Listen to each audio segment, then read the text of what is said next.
Mirëmbrëma, jemi drejt për së drejti në Kapital në Vizion Plus. Nesër Partia Demokratike voton për kryetarin e ri të saj. Një zgjedhje detyruar nga dy faktorë. Së pari, sepse pikërisht nesër përfundon mandati 4 vjeçar i Lulzim Bashës si kryetari, zgjedhur pikërisht 4 vjet më parë me një mandat 4 vjeçar. Dhe e dyta, dhe ndoshta më e rëndësishmja, sepse Partia Demokratike sapo ka dalë nga një humbje e thellë në zgjedhjet politike të 25 qershorit. Jo vetëm për vëzhguesit politik, por për të gjithë opinionin publik. Është e qartë tashmë se Partia Demokratike është duke kaluar një nga momentet e saj më të vështira që ka koha që ka lindur 27 vjet më parë. Është në pikat më të ulta të mbështetjes së saj, ndoshta e krahasueshme vetëm me vitin 1997, kur partia thuajse u shpërbë dhe vendi ishte në prag të luftës civile. Nesër votohet në Partinë Demokratike, 103.000 anëtar do të hedhin votat e tyre, ose pritet të hedhin votën e tyre, i kanë emrat në listë. Kryetari Lulzim Basha, që e ka konsideruar veten si të ngrirë, është kandidat numër 1 në listë dhe i dyti është sfidanti Eduard Selami, i cili ka pranuar gjatë gjithë kohës se kjo garë është e pabarabartë.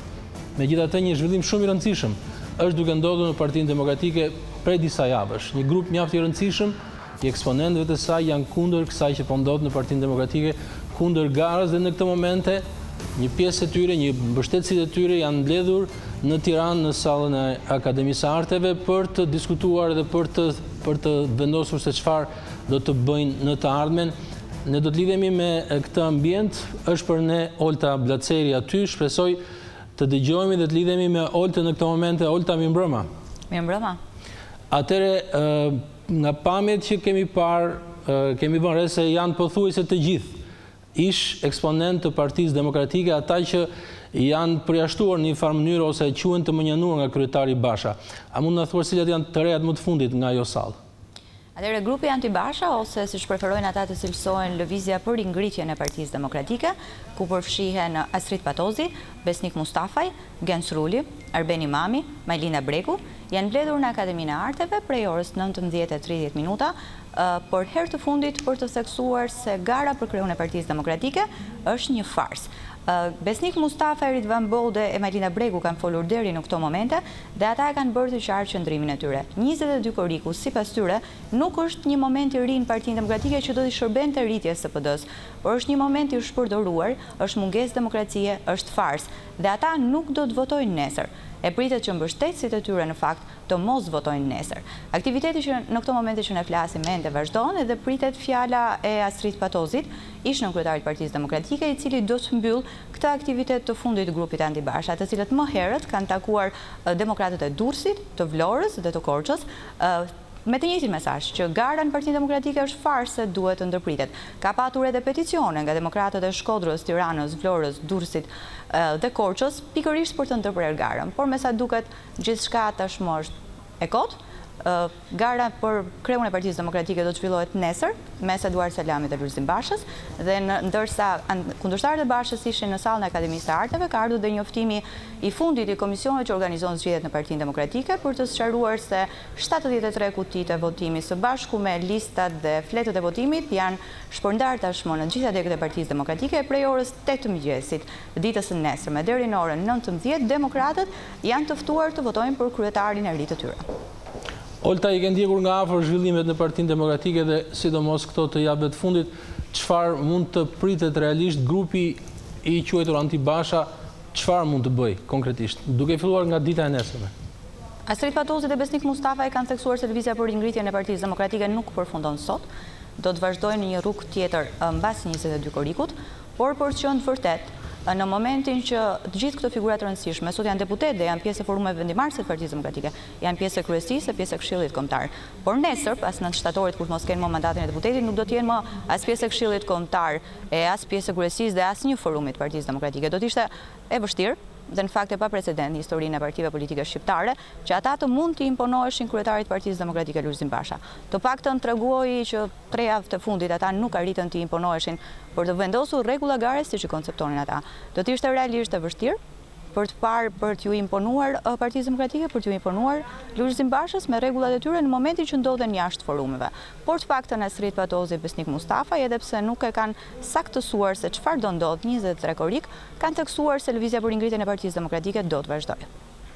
Faleminderit, Olta Blaceri, ishte Olta Blaceri në lidhje të drejtë për me Kapital nga Salla e Akademisë së Arteve, ku është duke u zhvilluar drejt përfundimit mbledhja e të ashtu quajturit grupi antibasha brenda Partisë Demokratike. Kthehemi në studio të ftuarit e mi për sonte mentor Kikia me mbrëma Murati, Fabian Topollaj nga politikan nga Partia Demokratike, pjesë e grupit antibasha. Në mos gaboj ishe në aktivitet dhe fole more fjalën, apo jo Fabian? Cili ishte thelbi i asaj që ti u the njerëzve të mbledhur aty? Jo, unë në fakt bëra një konstatim unë jam që fëmijë në Partinë Demokratike dhe vura re që në atë sallë, por jo vetëm në atë sallë, kam njoha njeriu e parë që kam njohur në Partinë Demokratike, që është zgjedhur kryetar seksioni kur unë jam pranuar në Partinë Demokratike, njerëzit të cilët qëndruan dhe ishin ata rezistentët e mëdhenj që mbajtën shpirtin e Partisë Demokratike përpara vitit 2005 me ato protestat, ishin antarë të Komitetit të Orientimit Politikave në 2005 që i dhanë flak fitores Partisë Demokratike, ishin qëndrestar, ishin themelues të Partisë Demokratike, dhe ajo që mesazhi vetëm që të çova unë pasi konstatova këtë fakt është fakti që unë vëre që demokratët e vërtet nuk ndahen sot midis ata që janë me zotin Basha apo ata që janë me zotin Selami, sepse kjo është një garë fiktive. Unë vëre që demokratët e vërtet janë ata të cilët kanë vendosur ta thonë hapur që rruga që ka marrë Partia Demokratike është një rrugë që do të çojë domosdoshmërisht në shkatrimin e saj nëse nuk devijohet, dhe ata të cilët këtë gjë e mendojnë njësoj si ne të tjerët, por mendojnë që kjo e dëmton të thuhet hapur Partinë Demokratike. Unë nuk kam njohur deri më sot askënd që asnjë demokrat, dhe unë jam që fëmijë në Partinë Demokratike, që të mendoj që kjo që po i ndodh Partisë Demokratike është një gjë normale. Faleminderit, ecim më tej, ja fjalën edhe të ftuarve të tjerë në panel. Ne presim edhe Fitim Zekthi, gazetar, gjithashtu një kandidat për në parlament, por që nuk arriti të fitonte. Pyetja e parë për të ftuarit sonte, mentor Kikia, si mund të vlerësohet kjo që po ndodh në Partinë Demokratike? Çfarë është kjo situatë në prag të votimeve nesër për kryetarin e partisë? Në fakt është vazhdimi i asaj që filloi jo me humbjen e zgjedhjeve, po që filloi me fazën e parë fushatës elektorale, kur Partia Demokratike dukshëm ishte e përçarë menjëherë pas marrëveshjes mes kryetarit të partisë Basha dhe kryeministit Rama, ku një pjesë e konsiderueshme ishin kundër marrëveshjes. Pastaj u thellua edhe më tej me daljen e listës e kandidatëve për deputet, ku mbetën jashtë edhe ata që kanë marrë përsipër të drejtojnë atë që po e quajmë lëvizje anti-Basha. Pastaj kulmoi me humbjen e zgjedhjeve dhe me shpalljen e fushatës për zgjedhjet e brendshme në parti. Pra janë 4 etapa të cilat erdhën duke thelluar konfliktin brenda Partisë Demokratike. Do të ishte krejt normale që në një parti demokratike këto të ishin përplasje debatesh, mendimesh dhe idesh, por shpallja e garës brenda Partisë Demokratike, e cila ndryshe nga të shpritej jo vetëm thjesht nga njerëzit që ishin brenda Partisë Demokratike, kontribues të rinj apo të vjetër, por edhe nga ne që jemi jashtë partisë dhe shikojmë këtë me një sy më të ftohtë, me një qëndrim të ftohtë. Ishte një proces, le të themi, as pak demokratik, dhe mbi të gjitha një garë që për mua nuk është se do të japi fund krizës, por një garë që sido që të përfundoj do ta thelloj krizën. Dhe ky takim që paraprin votimin formal të ditës së nesërme nuk është asgjë më shumë vetëm se zyrtarizimi i, le të themi, çarjes së Partisë Demokratike. Gjasat janë me një fitore të thellë të Bashës, me një bojkot të theksuar të antarësisë së Partisë Demokratike, dhe nuk di nëse kjo do të çojë në përpjekjen për të krijuar një tjetër parti demokratike, apo çfarë kjo mbetet për tu parë. Ne të diskutojmë më tej gjatë vazhdimit. Sotme dua dhe opinionin e Muratit, kryeredaktorit Gazetës Shqiptare. Çfarë po ndodh në Partinë Demokratike? Besoj që janë zhvillimet pritshme brenda opozitës Aleksandrës, sepse humbja e Partisë Demokratike në zgjedhje ishte e thellë, jo se nuk pritej, por në moment që kjo humbje pra bëhet realitet, atëherë dhembë akoma më shumë dhe e ndjen dhimbjen në një farë mënyrë, flas këtu për elektoratin e Partisë Demokratike, por edhe për gjithë ata që e ndjejnë veten, si thua, në opozitë me qeverisjen aktuale. Kujtoj që Partia Demokratike nuk arriti të marrë asnjë tretën e mandateve përfaqësuese në parlament. Kujtoj që Partia Demokratike nuk arriti të marrë asnjë të tretën e votave kombëtare, pra në rang kombëtar, që është një rezultat i dobët, sepse presupozohet që Partia Demokratike është një parti e madhe dhe mund të synojë edhe 50+1% votave, ose mbi gjysmën e mandateve, siç arriti të marrë, po themi, zoti Rama dhe Partia Socialiste. Pra fakti që mbas 4 viteve qeveriset zotit Rama, për mendimin tim personal, me një bilanc mjaft të dobët, ose po themi pa bilanc fare, opozita arrin të mos marrë asnjë tretën e votave, atëherë janë dy situatat në cilën ndodhemi, ose kjo parti, pra Partia Demokratike më e madhe e opozitës, nuk e përfaqëson frymën opozitare të vendit, ose në të vend ka vdekur, po themi, është atrofizuar fryma opozitare. Për mua është kjo e para, dhe për mua një rol, po themi, vendimtar në këtë rezultat dobët Partisë Demokratike ishte marrëveshja me zotin Rama e 18 majit, pra, po jo marrëveshja në vetvete, sepse ajo pa diskutim që pati prodhoi një rezultat mirë sepse futi opozitën në zgjedhje, por fakti që opozicioni u ndje i papërfaqësuar. Unë rrallë herë më qëllon që t'jem dakord me zonën Topollaj, por ajo e ka quajtur një fake opposition, ato që u bë gjatë fushatës elektorale. Nëse ju e kujtoni se nuk ka kaluar shumë kohë, nuk u stigmatizua, nuk u sulmuan ministrat e qeverisë për korrupsion, nuk u fol fare për krimin elektoral, për blerjen e votës, për dhunën që është ushtruar ndaj militantëve të gjitha partive. Ne kemi parë edhe, po themi, edhe pak ditë më parë PD-ja që nxorri fakte, po themi, me video që janë të tërsuar votët, po kështu edhe libra, ndërkohë që Partia Demokratike dështoi, për mendimin tim, të përfaqësoi zërin opozitar të këtij vendi, dhe jo më kot vota u shpërnda më pas edhe në, po themi, parti tjera si LSI-ja, PD-ja apo edhe PSD-ja. Por në përgjithësi do thoya që janë zhvillime të pritshme, duke qenë se ka dhe diçka tjetër, është shumë e lehtë që një të dopti, ose po themi një parti opozitare ta kritikosh dhe të hidhesh në fyt, sepse unë mbaj mend edhe zotin Rama kur humbi në vitin 2009, ishte shumë e vështirë, madje gjysma e grupit parlamentar të Partisë Socialiste, po të flisim me ta në mënyrë informale, e shanin zotin Rama. Kështu që pushteti ka një, po themi, një forcë, një rrymë gravitacionale, dhe duket sikur Lulzim Basha dhe Partia Demokratike gjenden të vetme. Edhe kjo është e kuptueshme edhe me këtë që thash pak më lart. Faleminderit Elde. Shikoj, më fal në këtë. Ndërkohë na është bashkuar edhe Fitimi, do kërkoj edhe opinionin e Fitimit, po megjithatë ngacmuar pak nga kjo që përmendi Erli për çështjen e fushatës, unë do thoya që fushata elektorale ishte një ndeshje miqësore, sa i takon Partisë Demokratike dhe qeverisë, ndërsa ata që kanë marrë flamurin për të sulmuar Bashën në këtë ndeshje nuk ishin as si spektatorë, për të mos thënë që ishin ata që tërhoqën sa të mundin votues për të mos marrë pjesë në zgjedhje, dhe ky ishte një nga realitetet ku Partia Demokratike nuk mori të votat as të antarëve të saj dhe jo të tërhiqte atë që quhet elektorati i gri. Kështu që unë mendoj që Partia Demokratike është një fazë ku do duhet kaloj me patjetër, sepse do i duhet të futet në një oficin për të bërë një remont kapital. Ndoshta gjithë kjo që po ndodh është një proces i domosdoshëm. Faleminderit Fitim Zekthi, gjithashtu e njeh nga brenda Partinë Demokratike. Unë ju prezantova pak më herët kur nuk ishit që ju ishit kandidat, por nuk patët sukses në zgjedhje. Megjithatë, ashtu si e njihni ju Partinë Demokratike, çfarë po ndodh? Sot kemi një takim të kundërshtarëve të kryetarit Basha, të kundërshtarëve të kësaj gare, që e quajnë fars, sipas jush çfarë po ndodh?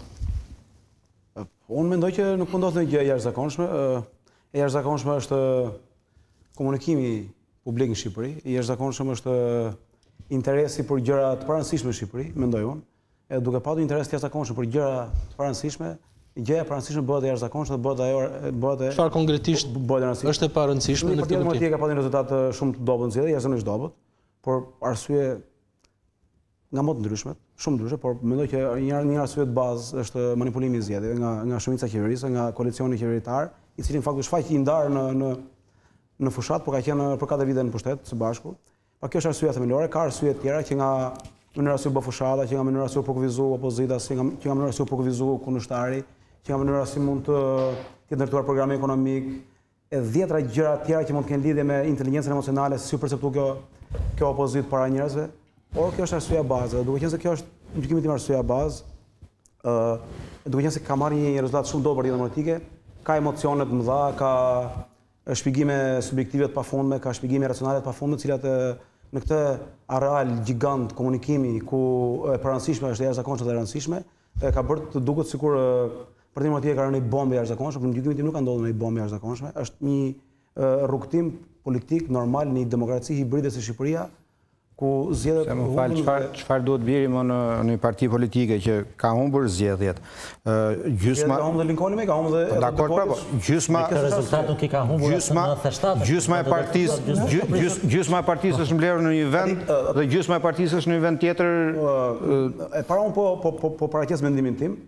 Desha të bëj një pyetje duke se ju thatë është një situatë normale prandaj. Që në një sallë, shikoj, unë kam shumë probleme dhe me thënë drejtën ndjem shumë keq që ka kjo tema emisionit, nuk isha përgatitur për këtë emisioni, ku për shoh zotin Topollaj, nuk po ndiej mirë që jam në debat me të, sepse unë nuk dua që të bëhet objekt diskutimi sharnaja e Partisë Demokratike për të kënaqur nevojën për audiencë në Shqipëri apo nevojën për debat në Shqipëri. Ç'është e Partisë Demokratike, ç'është e Partisë Demokratike, unë nuk jam një njerëz struktural të Partisë Demokratike, zoti Topollaj është në fakt, por pavarësisht se unë nuk jam, unë jam një mbështetës i saj, unë jam një djathtisë vjetër, po themi, jam antar i Partisë Demokratike që nga viti 1993, edhe nuk do doja që debatet e vogla që bëhen të jashtëzakonshme për shkak të mënyrës komunikimit të bëhen kaq zhrumdha edhe midis njerëzve që kanë përgjegjësuar Partinë Demokratike ose e përgjegjësojnë edhe Partinë Demokratike. Pra nuk ndiej mirë që kjo bisedë do bëhet, sepse nuk mendoj që është ky halli më i madh që ka vendin rreth parë, edhe në radhë dytë mendoj që i gjithë ky debat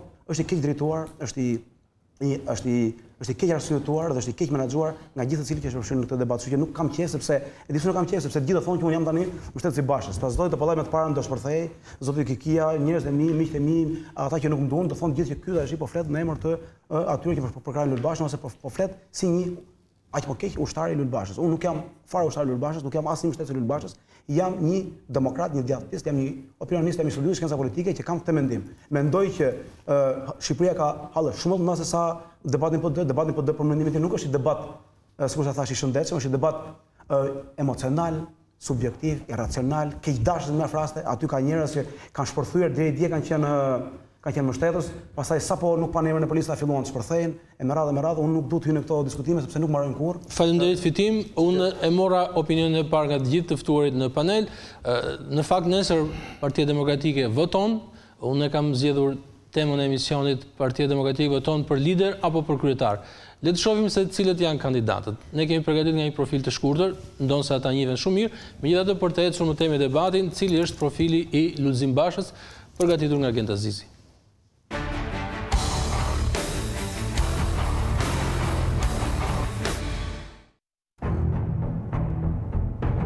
I shkolluar në Holland për të drejtë ndërkombëtare, Lulzim Basha e filloi karrierën politike në vitin 2005, duke u bërë pjesë e Komitetit të Orientimit të Politikave në Partinë Demokratike. Në 2 mandate të qeverisjes së djathtë, mbajti poste të rëndësishme.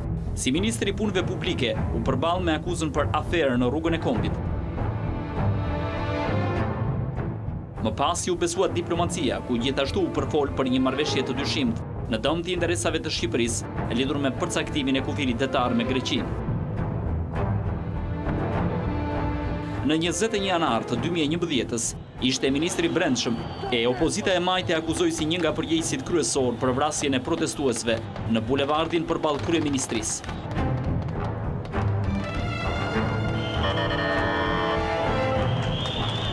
Pak muaj më vonë, në zgjedhjet vendore të po atij viti, mori drejtimin e Bashkisë së Tiranës, në një garë përballë Edi Ramës, ku fitoren e përcaktuan vetëm një grusht votash.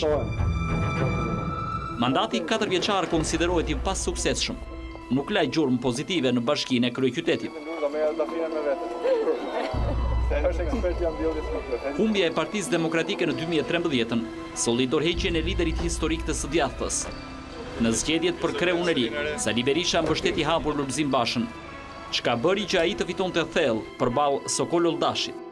Që atëherë, Lulzim Basha është përpjekur të krijojë profilin e tij të liderit, por e ka ndjekur gjithnjë hije e Sali Berishës. Aksioni ekstrem dhe ngujimi për plot 90 ditë në çadër për të mbrojtur kauzën e zgjedhjeve të lira, filloi përplasjen mes tij dhe kundërshtarëve. Lëvizja e papritur, marrëveshja me Edi Ramën, bëri që PD të hyjë në zgjedhjet e 25 qershorit e të marrë goditje të rëndë. Pas 5 betejave të humbura, Lulzim Basha shpalli vetngrirjen dhe tani garon sërish për të mbajtur drejtimin e partisë.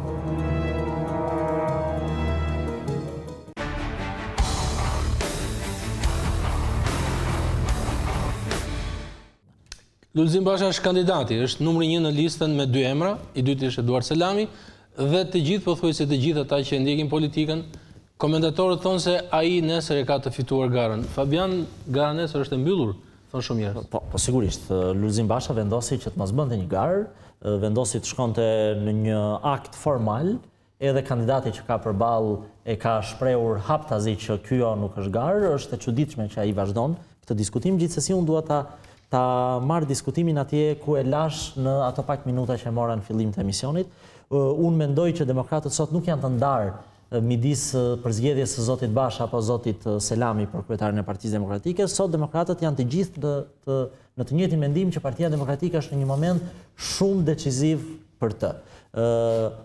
Ndarja e vetme që ekziston është ata të cilët kanë vendosur ta thonë hapur problemin e madh që e ka zënë Partinë Demokratike. Një njeri ka dalë tek dera e Partisë Demokratike dhe thotë që unë do rri kryetar me forcë çfarëdo që të ndodhi, le të bëhet ataja, dhe ka një grup tjetër demokratësh që unë zbulova edhe te zoti Zekthi që e evidentojnë problematikën, por mendojnë që heshtja është zgjidhja më e mirë për Partinë Demokratike. Kjo është vetëm një ndarje që debatet të Shernajat pafund studio.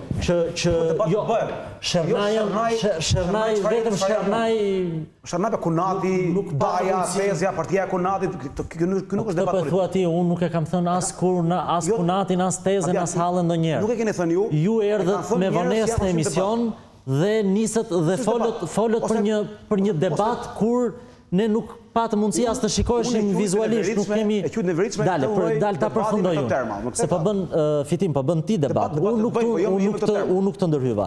Unë hajde të them mendimin tim dhe më thuaj nëse ke diçka për debatuar me mendimin tim. Unë mendoj që Partia Demokratike humbi prej gabimeve të kryetarit të Partisë Demokratike.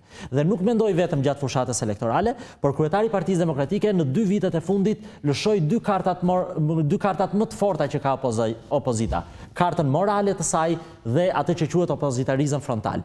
Kryetari i Partisë Demokratike e kishte filozofi, nuk vihet në pushtet me moral dhe me opozitarizëm frontal. Por duhet ta mbajmë çik mirë edhe me këta oligarkët, se këta janë të ndihmojnë për të ardhur në pushtet. Kjo ishte arsyeja që Partia Demokratike bënte teatr dhe nuk çonte ligjin e arsimit të lartë, ta godiste në gjykatë kushtetuese dhe ta rrëzonte. Kjo ishte arsyeja që Partia Demokratike bënte teatr dhe nuk e çonte planin urbanistik të Tiranës në gjykatë dhe ta rrëzonte dhe ta shpëtonte edhe Tiranën me këtë.